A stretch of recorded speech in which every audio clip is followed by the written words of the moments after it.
Good morning all student. आप सभी का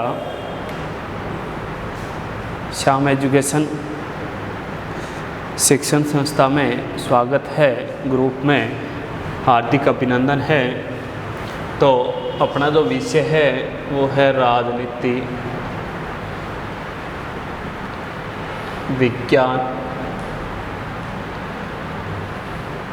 क्लास रहेगी बीए पार्ट 3 और पढ़ेंगे हम जैसे भारत श्रीलंका संबंध। जिसका अध्ययन करेंगे वो है भारत श्रीलंका संबंध। अब बात करेंगे कि भारत श्रीलंका के मध्य ऐसा क्या हुआ। तो श्रीलंका भारत के दक्षिण में स्थित है। कहने का मतलब ये जो भारत की आकृति है, यहाँ पे दक्षिण में जो देश है यहाँ पर वो कौन सा देश है? श्रीलंका। क्या कहोगे कि श्रीलंका भारत के दक्षिण में एक छोटा सा द्वीपीय देश है। कैसा देश है? छोटा सा द्वीपीय देश। कि श्रीलंका भारत के दक्षिण में स्थित है। स्थित होने के कारण एक छोटा सा द्वीपीय देश है। इस श्रीलंका का कुल क्षेत्रफल पूछ ले आपसे कि क्षेत्रफल जो दक्षिण में स्थित है श्रीलंका, इसका क्षेत्रफल कितना है? 25,232 वर्ग किलोमीटर। 25,232 वर्ग किलोमीटर। जैसे प्राचीन काल के तौर पे देखें तो भारत और श्रीलंका के काफ़ी मधुर संबंध रहे हैं। भारत और श्रीलंका एक दूसरे के अभिन्न अंग रहे हैं। जैसे रामायण काल में बात करें कि रावण भारत का था, श्रीलंका में जाके निवास करता था। तो प्राचीन काल में ही एक दूसरे के अंग माने जाते हैं और दोनों देशों में काफ़ी अधिक संबंध रहे थे। इन भारत और श्रीलंका को अलग करने वाली मध्य में पाक जलडमरू संधि स्थित है। आपसे पूछ ले कि पाक जलडमरू संधि किन देशों के मध्य स्थित है? भारत और श्रीलंका के मध्य स्थित है। तो संबंधों की बात करें कि हम पढ़ते हैं कि प्राचीन काल में ही भारत और श्रीलंका के मध्य काफ़ी गहरे संबंध रहे थे। जैसे बात करें कि अशोक बौद्ध धर्म के प्रचार के लिए अपने पुत्र और पुत्री को श्रीलंका भेजता है। अपने वहाँ पे बौद्ध धर्म का प्रचार करवाता है।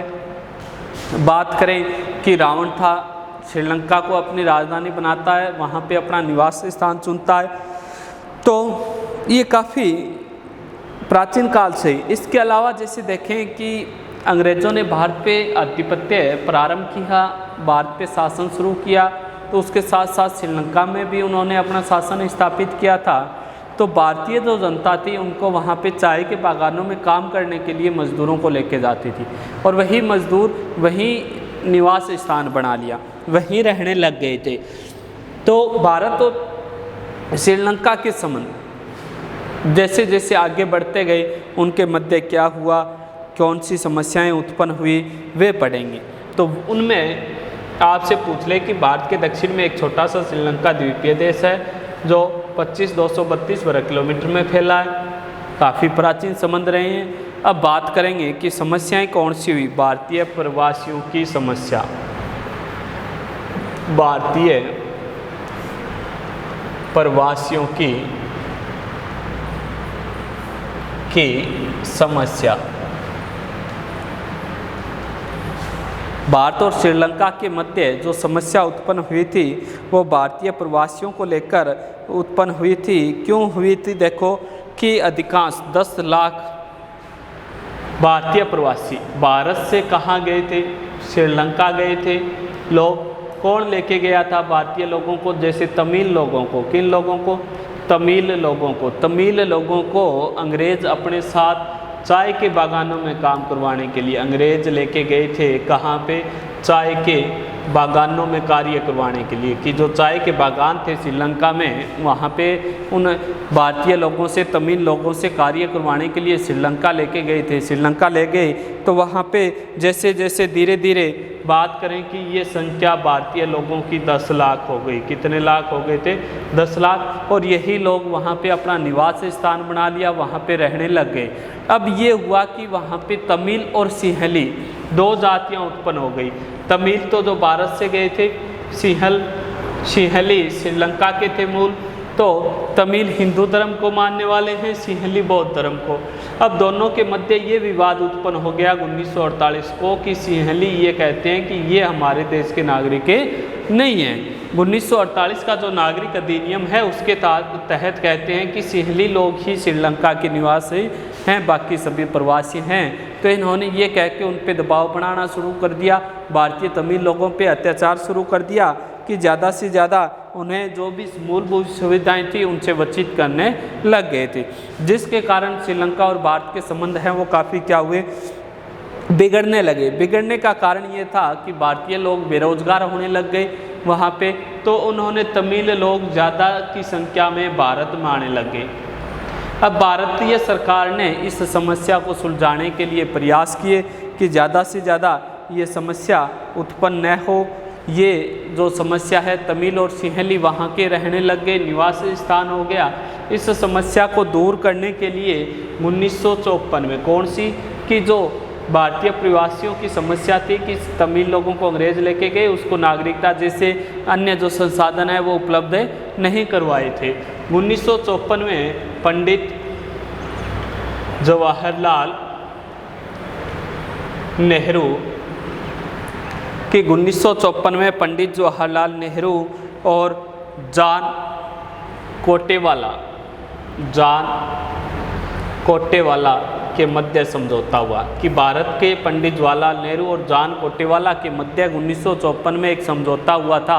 पहली समस्या उत्पन्न हुई थी भारतीय प्रवासियों को लेकर, उस समस्या को दूर करने के लिए समझौता कब किया गया? 1954 में किया गया था, पंडित जवाहरलाल नेहरू और जॉन कोटेवाले के मध्य में किया गया।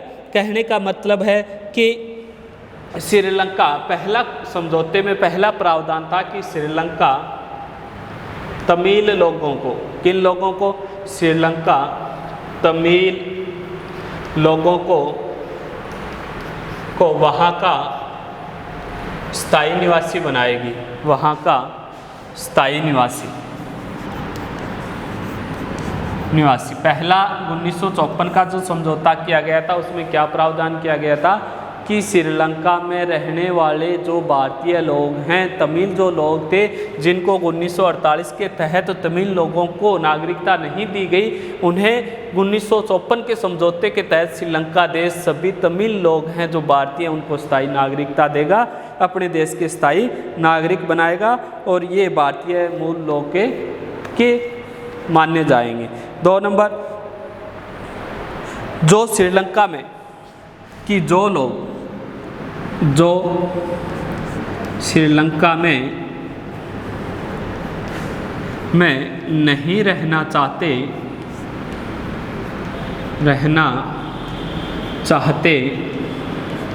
उन्हें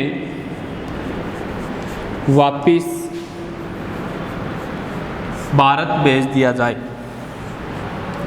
भारत भेज दिया जाए। दूसरा समझौता हुआ था कि इस समस्या को दूर करने के लिए जो तमिल लोग श्रीलंका में नहीं रहना चाहते हैं, श्रीलंका में अपना निवास स्थान नहीं बढ़ाना चाहते हैं, उन लोगों को वापस कहाँ भेज दिया जाए? भारत में भेज दिया जाए। तीसरा कि भारत से श्रीलंका को अवैध अप्रवास शक्तिपूर्ण रोका जाएगा, भारत से श्रीलंका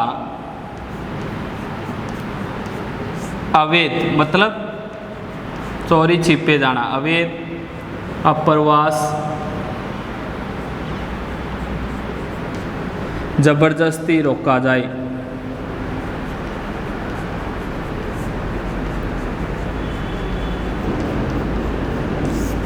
कि भारत और श्रीलंका से आने जाने के लिए जो लोग आ रहे हैं उनको ज़बरदस्ती रोकना कि ज़्यादा से ज़्यादा संख्या न बढ़े। इसके अलावा कि चुनाव में भाग लेना। 4 नंबर समझौता था कि तमिल लोगों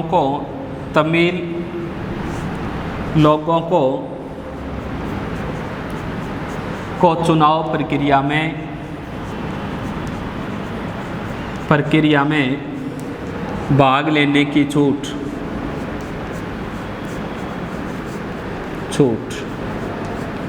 कितने पढ़े हमने? 4। पहला देखो, पहली समस्या उत्पन्न हुई थी भारत और श्रीलंका के मध्य। जो समस्या थी वो भारतीय प्रवासियों की संख्या को लेकर थी। कहने का मतलब कि श्रीलंका है, जब श्रीलंका पे अंग्रेज़ों का आधिपत्य था भारत और श्रीलंका पे, तो वहाँ श्रीलंका के चाय के बागानों में भारतीय लोगों को अंग्रेज़ तमिल लोगों को श्रीलंका लेके गए थे और यह संख्या दिन प्रतिदिन बढ़ती गई। 10 लाख लोगों की संख्या हो गई। जैसे ही श्रीलंका 1948 में आज़ाद होता है, स्वतंत्र होता है, श्रीलंका से आधिपत्य समाप्त होता है, श्रीलंका स्वतंत्र रूप से, तब कहता है कि तमिल जो लोग हैं वो हिंदू हैं, हिंदुस्तान से आए हैं और यहाँ के मूलवासी जो लोग हैं वो सिंहली हैं। तो इन्होंने जो सिंहली 1948 में नागरिकता वाला जो अधिनियम था उस पर ये प्रावधान कर दिया कि तमिल लोगों को श्रीलंका की नागरिकता नहीं दी जाएगी, श्रीलंका के नागरिक नहीं होंगे, बल्कि जो नागरिक होंगे वो सिंहली होंगे, तो तमिल लोग भारत वापस से जा सकते हैं। अब वो दिन प्रतिदिन भारत आने लग गए, तो भारत के पहले से भी मधुर संबंध थे। तो भारतीय प्रधानमंत्री 1954 में पंडित जवाहरलाल नेहरू और जॉन कोटेवाला के मध्य एक समझौता हुआ था। एक मध्य समझौते के तहत ये हुआ था कि श्रीलंका तमिल लोगों को क्या प्रावधान किए गए थे। आपसे पूछ ले कि 1954 को प्रवासियों को रोकने के लिए क्या क्या प्रावधान हुए थे, तो कहोगे श्रीलंका तमिल लोगों को वहाँ स्थायी निवासी बनाएगा। कहने का मतलब भारत से जो तमिल लोग गए थे वो वहाँ पे क्या बनेंगे, अब स्थायी निवासी बनेंगे। दूसरा, जो श्रीलंका में नहीं रहना चाहते, श्रीलंका में जो तमिल लोग नहीं रहना चाहते, वापस भारत में आना चाहते हैं, तो उन्हें आने के लिए छूटें दी जाएगी, उन्हें छूट का प्रावधान दिया गया।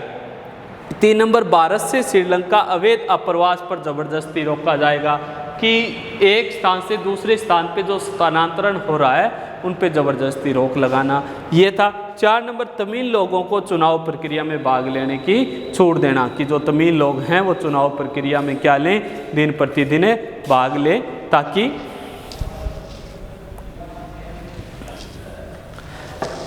उन्हें भी ये लगे कि हम इस देश के नागरिक हैं। तो पहली जो समस्या थी वो कौन सी थी? भारतीय प्रवासियों की समस्या।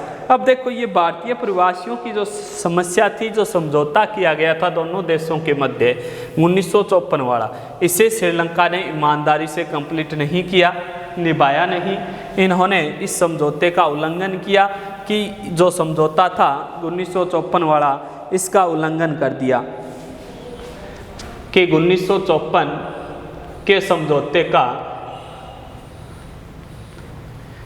उल्लंघन श्रीलंका ने किसका उल्लंघन करना प्रारंभ कर दिया कि 1974 वाले जो समझौता हुआ था उसका उल्लंघन करना प्रारंभ कर दिया था। जो समस्या थी वो वैसी की वैसी बनी रही, उन्हें किसी भी प्रकार का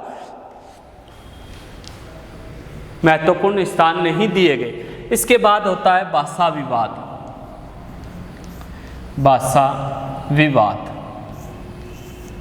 दोनों देशों के मध्य बात करें कि जो समस्या उत्पन्न हुई, विवाद या जो संबंध थे उनमें कटुता आने का या कटुता आने का कारण था भाषा विवाद को। कहने का मतलब कि मैंने अभी बताया था 10 लाख व्यक्ति क्या है यहाँ,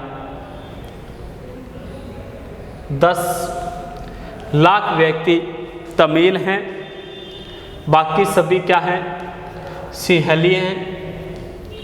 तो तमिल जो लोग हैं वो हिंदू हैं और भाषा हिंदी है, हिंदी भाषा का प्रयोग करते हैं कि तमिल लोग यहाँ पे जो रहते हैं वो हिंदी भाषा का प्रयास करते हैं और यहाँ सिंहली जो लोग हैं वो बौद्ध भाषा का या बौद्धिक भाषा का प्रयोग करते हैं कि बौद्ध धर्म को मानने वाले हैं, इसलिए महात्मा बुद्ध की भाषा का प्रयोग करते हैं तो भाषा को लेकर भी विवाद बना कि दोनों देशों में कि सिंहली लोग हमेशा किस भाषा को, बौद्ध भाषा है उसका इस्तेमाल करते हैं, तमिल लोग हिंदी भाषा को मानते हैं।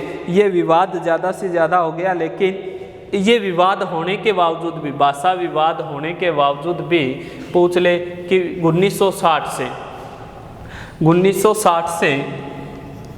1977 तक जो काल था, ये मधुर काल माना जाता है कि भारत और श्रीलंका का मधुर काल या मधुर समय कौन सा माना जाता है कि 1960 से लेकर 1977 के मध्य वाला माना जाता है, मधुर रहे। इसी कारण 1964 में आपसे पूछ ले कि इस मधुर काल के कारण 1964 में लाल बहादुर शास्त्री वह श्रीलंका के थे। आपसे पूछ ले कि श्रीमती भंडार नायके, श्रीमती भंडार नायके के मध्य समझौता हुआ। आपसे पूछ ले कि 1964 में लाल बहादुर शास्त्री और श्रीलंका के राष्ट्रपति या प्रमुख प्रेसिडेंट श्रीमती भंडार नायके के मध्य क्या समझौता हुआ, तो इन दोनों का जो समझौता था उसका अध्ययन करेंगे कि दोनों के मध्य ऐसा क्या समझौता होता है, उसके बारे में अध्ययन करेंगे, जानने की कोशिश करेंगे।